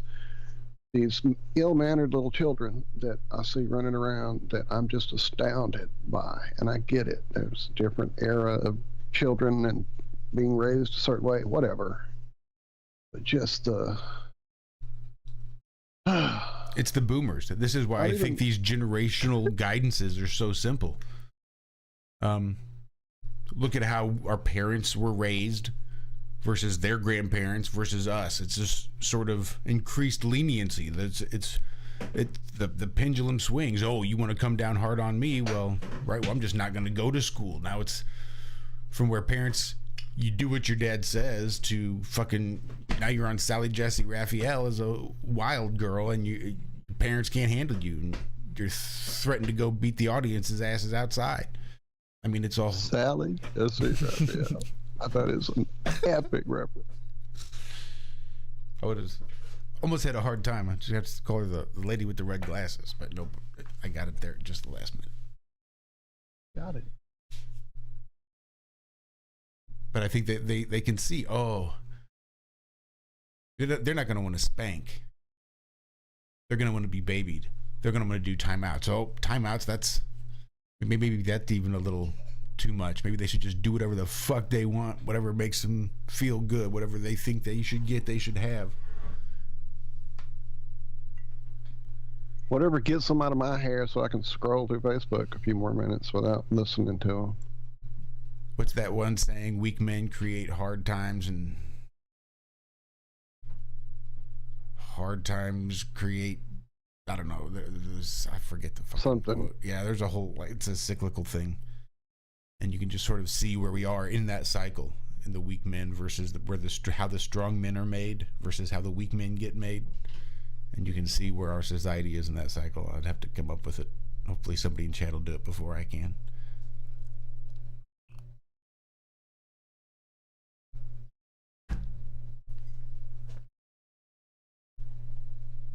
So I'm still watching this NASA live feed. I mean, allegedly it's a live feed. Obviously it's not, but they just keep flipping back and forth from interview to interview and CGI. And then once in a while they might show you, like, oh, here's one of the tools we're going to use, and that costs the taxpayers $14 million for a wrench. So I kept seeing this image, Andrew, they were showing of this little, I don't know, burnt Tupperware dish sitting out in the desert, and that came from trillion miles away, spinning and flying and landing on dusty asteroids and picking shit up and coming back home like a good little bot would do. And so I go to see how this little amazing thing just sat its nice little self there in the desert with no disturbing of the sand around or near it or beneath it. And anyway, and so I go watch, and I'm watching, and I'm seeing this way high altitude shot of this streak of lightish looking thing kind of being lit up by the light of the sun, and they're tracking it with this camera. And they're tracking it from this high altitude cam is what they keep referring to. We also have Sophia, which has probably got an awesome shot somewhere else. So this isn't Sophia. This is just a high altitude cam that's tracking this thing as it falls from somewhere up high. We didn't see it actually coming like from space. We didn't see it like coming through some kind of like fiery, burning, now it's a little blip. Now we didn't see any of that. Just suddenly they're tracking this thing. It's already fallen. From space, obviously, where else would it have fallen from? They wouldn't have dropped it out of a plane. We've never seen that footage. So it's falling, and it's falling, and it's falling, and it's fucking falling. And they never go in close, and they never zoom up close, and it's just tracking it, and it's way off, and it's a little dot, and it's falling, and they're tracking it, and it's a dot. And suddenly they cut away, and they go back. Cut away, edit, go back, and now there's a parachute. And it's still way the fuck far away. I can't even see what's under the parachute. Maybe it's a box. Maybe it's a Tupperware dish? Could be. And it's falling. And it's falling. And it's terrible. And I can't even see it. And they don't zoom in. They never cut to another camera. They never cut to the magic camera that somehow tracks the magical sit upright landing backwards bullshit rocket. Oops, sorry, Travis. They can do that and track it perfectly, but they can't track the little dot. They can only show us this way far away. Suddenly they cut, and it's landed, and it's sitting there in the desert, and there's no parachute attached to it. There's no strings on it. There's nothing being cut away. It's just there, sitting there magically in the desert. oh my God, what are people thinking? What is, they came back from another asteroid from another world, and man, go science. Man, people are so fucking idiotic. Oh, I'm sorry, Travis. I'd like to get a Travis glass jar here somewhere going. This is kind of giving us a blanket. Y'all can cuss now, and so now we're got to do it for Travis. The Uber passenger dove out of the door. Didn't even wait for Travis to slow down. I'm sure. I'm so sorry. I'll have to, like, when I see you hit chat, I'll know. Shut up. Oh, God.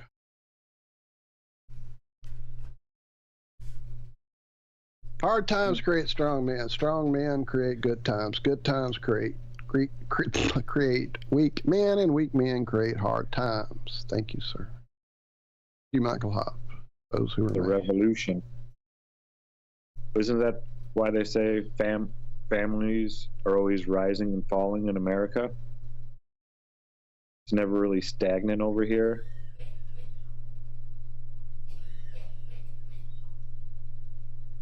You know, your family gets so wealthy that it starts creating a bunch of weak men, and then they run it into the ground and destroy it, and then create some strong men that try to rebuild it back up.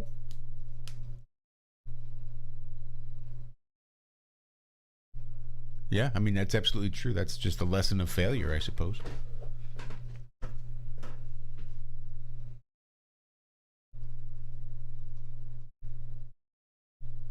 Yeah, it's wild because you want, you know, is it really good to give your child everything that they want, or, you know, make their life as simple and easy as possible? Or should you give them some, I'm not saying, you know, drop them off in the middle of the desert and say, find your way home or anything crazy like that, but, you know, plan some hiccups or some bumps in their road to teach them lessons. I mean, when you're born into one of these silver spoon type families, I don't know. I think it'd be best if you did have some hard times growing up, especially if they were manufactured hard times, because then it, you know, the consequences aren't as severe. But yeah, just teaching your child through, you know, letting them make mistakes and then learning from it and growing and becoming stronger that way, instead of babying them and coddling them and getting them out of trouble when they do get into that trouble. Yeah, it's a good point, but you have to understand that what we consider to be hard times would be different than what Bill Gates would consider hard times for his children. Like, oh, you have to go 3 days with only $10,000 on your debit card. Well, that's the beauty of the human condition, is that hard times can sort of be subjectively or objectively defined. Right? You go 3 days with zero food. Okay, let's try 2 days with zero food. That's hard times. Being hungry, not being able to provide your next meal, and being hungry, being so weak from lack of caloric intake that you're not sure how you're going to get your next meal, that's hard times. I mean, that's hard times. It doesn't get it. There's like, sure, things can be tough, things can be inconvenient. You don't have enough Federal Reserve notes for the things that you want to do is an inconvenience. Not having enough calories to be able to procure your next meal, that's hard times. Not having shelter during a rainstorm, being outside, not having a shelter, that's hard times. Especially if it's cold and you need a fire and it's wet. I mean, these things can be objectively defined, and everything else is bullshit. Right? We're one EMP away from those being hard times for everybody. Bill Gates, his Federal Reserve notes ain't going to do a whole lot after the fact. All he can do is hope he can buy enough shelter and food to keep those hard times at bay if an EMP strikes. But we're in the good times creating the weak men who don't really have never had to experience hunger, like hunger. Having a rumbly in their tumbly because they missed their mid-afternoon snack is not like being hungry. living out on the streets when it gets down to 30 degrees, those are objectively hard times. Yeah, I've been watching on YouTube. There's this 24-hour. That's not entirely 24-hour. This is like 3 or 4 different people that do it, and they just walk around Kensington, Pennsylvania, which is like a certain neighborhood in like Philadelphia. And yeah, those like people. Zombieland. Oh yeah, I mean, if you've never seen it before, you gotta watch it. It's. I live in Silicon Valley, and there's homeless people. I watched a guy smoke meth in front of a 7-Eleven last week, and yeah, but it wasn't like Kensington. I mean, that is just. Well, it's different. They're not. I mean, I'm sure some of them are doing meth in Kensington, but I guess there's a new horse tranquilizer type of something or other, some kind of animal tranquilizer that, and the paramedics don't have any way to counteract the overdose. It's not like they can give them Narcan or this other thing that they're used to giving opioid addicts or fentanyl addicts, people like that. They can give them certain things and bring them out of the overdose. Well, this, they can't. It was never made for humans, so there was never any type of overdose medication created for it. So my question is, how do they keep getting the drugs? I mean, if they're just sitting there like zombies on the street, I mean, how are they continuously fucked up if they don't have any money? Or, I mean, are they just committing crimes or prostitution or just? Well, yeah, you've seen the videos. Look at that place. Well, yeah, but I mean, some of them are so zonked out. It's just like I don't understand like how they could come. I mean, eventually, they're gonna pass out and just go to sleep. Yeah, and then they wake hours. up with a hangover and go do something stupid to get a couple bucks so they can do it all over again. But yeah, Kensington, my neighbors are from the Philadelphia area. And they said 20 years ago, Kensington was beautiful, a nice neighborhood, nice place to live. And yeah, this is all these policies that you're seeing in places like Philadelphia, New York, Detroit, Chicago, LA, San Francisco, Seattle, Portland. What do all these places have in common? Yeah. Yeah, San Francisco. Crazy. Please, if you ever come to California, only go to San Francisco. Like if you're taking an Uber, like just go there, walk around for a few minutes, just see the atrocities that are happening, and then get back in the Uber and fucking leave. And that should be I don't think I'd ever even get out of the Uber. I don't like the smell of human feces floating around through the streets. No, that's the easy stuff of San Francisco. Yeah, exactly. Yeah, I have no intention of going to San Francisco. I don't blame you. Ever. Would like to see the Redwood Forest, though. Oh, that's like 5 hours north. That's up by like where Ben Balderson is. Like north of Redding. And yeah, I've been up there. I mean, as soon as you get north of Sacramento, California is just completely different. It's all conservative and, you know, more like the Midwest. Well, it's more like Texas. Yeah, or the Midwest, yeah. So I saw this one article. I don't even know where it is now, but it had to be written by a boat person. They said that we're wasting so much fuel and this and that, moving everything around by, you know, trucks and trains and this and that, that we just need to dig a 250 or 150 mile wide canal through the center of the country going from San Francisco over to New York. Because it would make commerce go so much better because we could travel on water. And what was the other thing?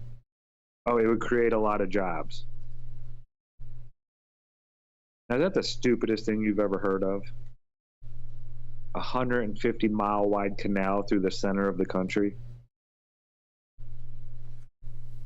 I mean, if you were going to make a canal, would it have to be 150 miles wide?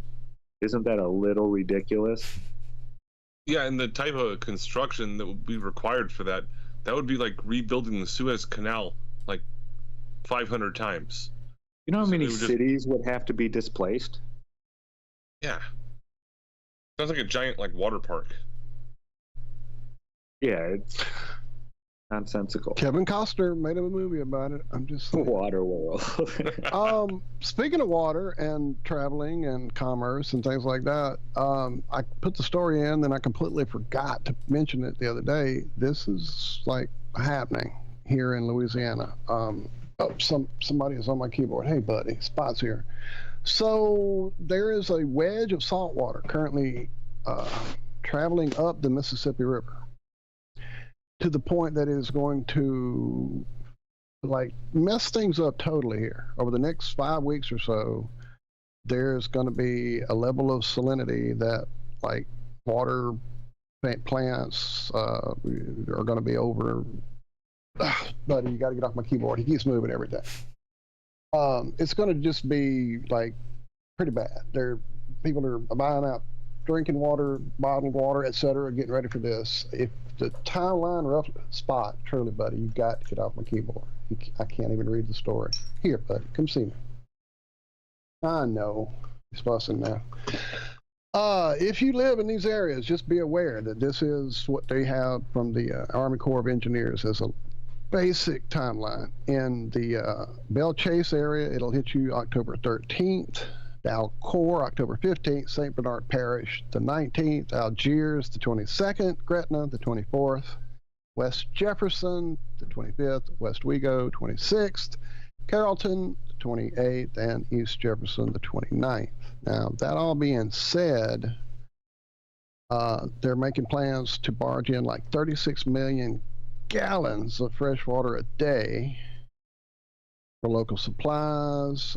They've tried to build an underwater dam to help slow the intrusion down a bit. I'm trying to see, there was an image that kind of gave an idea. Here, I found it. And I'm sure there's maybe, one person or two that might possibly be listening in this area, but I think this is important information for people in this area to have. So that is roughly the outline of what's going on. Wow, I'm echoing when I turn on share badly. Anyway, I'll drop the story in the chat. Did I stop my share? This thing's been acting up all day. So yeah, that is like all I have. I don't know how much further north it's going to potentially go. I've not seen anything there. I don't think it's going to reach you guys or anything like that, Josh, but it's definitely going to mess things up here. Even here in my area, which I'm not close to the Mississippi, none of my water treatment plants are affected by this, but even in my area, it has become difficult to get bottled water, almost as though there were a hurricane approaching, which there is not. So it is affecting us all, even those that aren't living there. I guess the fear factor has kicked in. So people are, buying it up. Crazy stuff. Seems like there was another Louisiana story, but I don't see it. How is the immigration going on down there, Walter? Are you guys like sanctuary, whatever? I mean, we have the seasonal thing here that happens that's every with year. cane. Yeah. So that's become such a thing that they literally built in my little town, where the hotel, there used to be a motel, not a hotel, a motel that's in the main little part of town, not downtown and not at the entranceway, but like really in the middle of town, about maybe 5 blocks from me. They took it over, redesigned it, built it up, fixed it up, turned it into communal living for the migrant workers who come here for the sugarcane season. And they are on a limited work visa type thing, and there's a certain time limit to where they can't really be out of those gates in this town. They have to be, it's kind of spooky a little bit. We have a compound in our town for the migrant workers, and they have to be contained within it.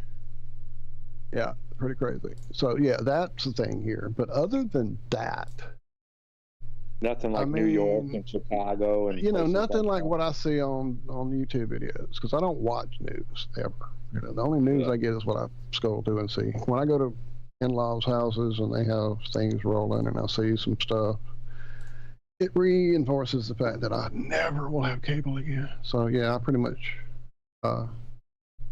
just see the stories that come through on my feed or through the YouTube. Lafayette, which is the closest big quote unquote city to me, has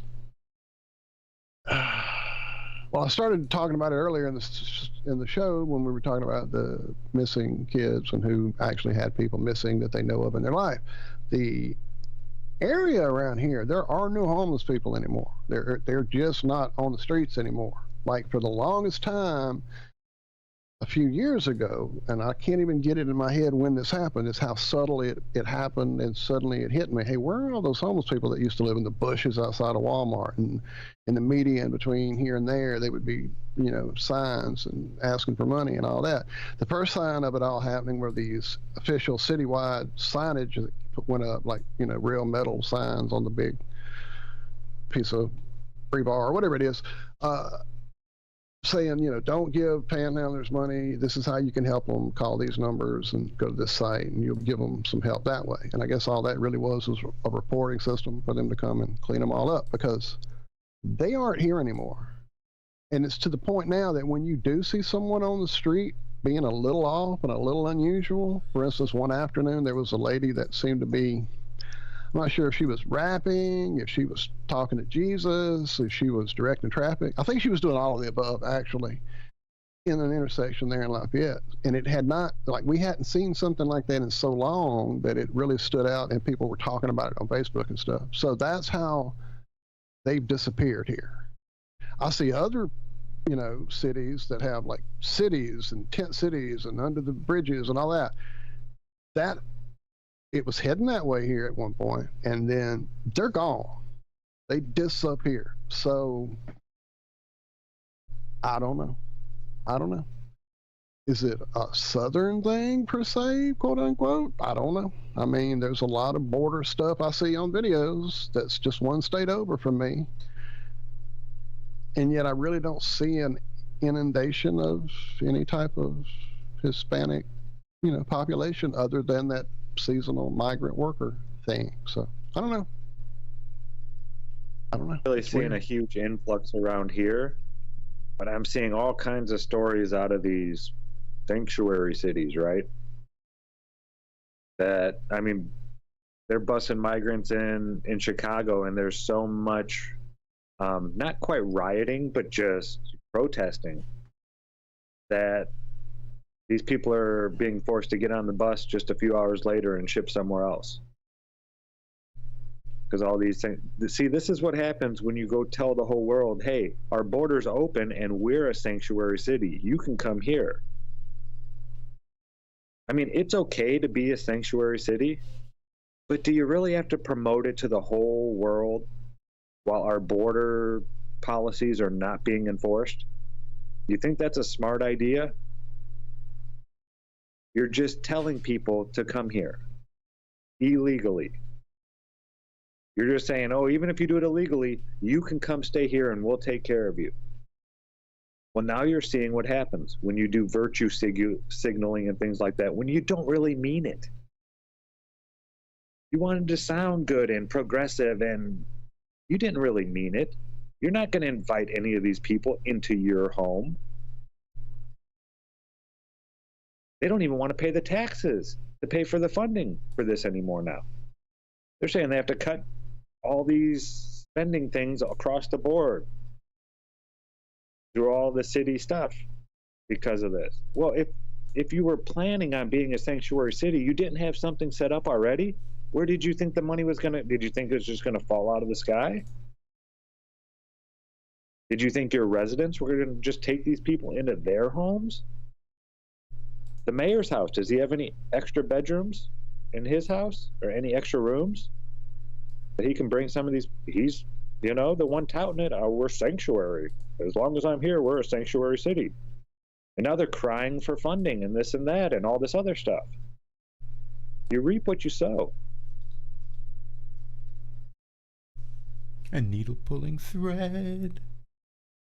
Law, a note to follow, so.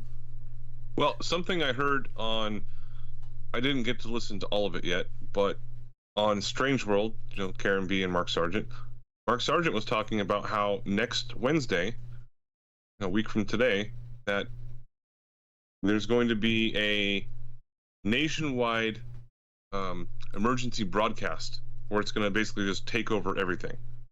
Like, everything's going to go off at the same time. They haven't done this in quite a long time, apparently. And Mark actually made a really good point. Like, maybe stay off the roads that day because a lot of people are going to get freaked the fuck out. It's going to take over all radio, cell phones, and TV for the duration that it lasts for. So a lot of people, he made a good point because a lot of people have never heard of this before, and they're going to hear it all of a sudden, and that might cause a massive amount of accidents. So I'm kind of curious what's going to happen on that day.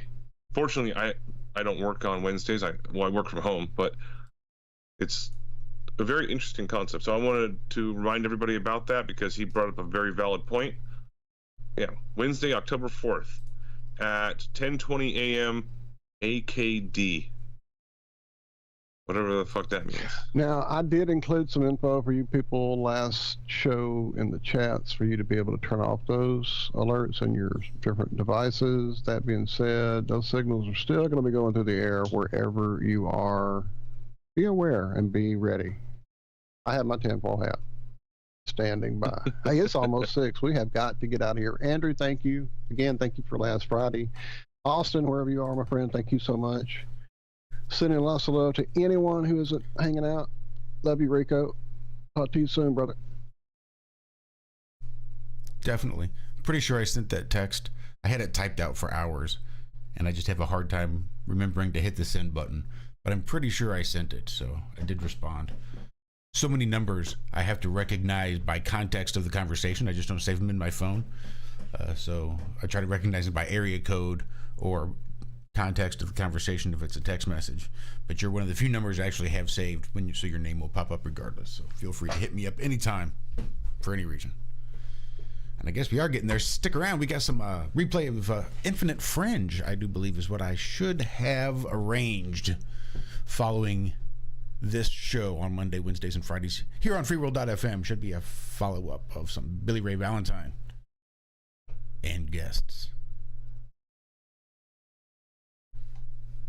So, yep, that's it. Stick around. We will see you on Friday morning. We love you guys. Be good, be well. Do good, do well. Bye-bye.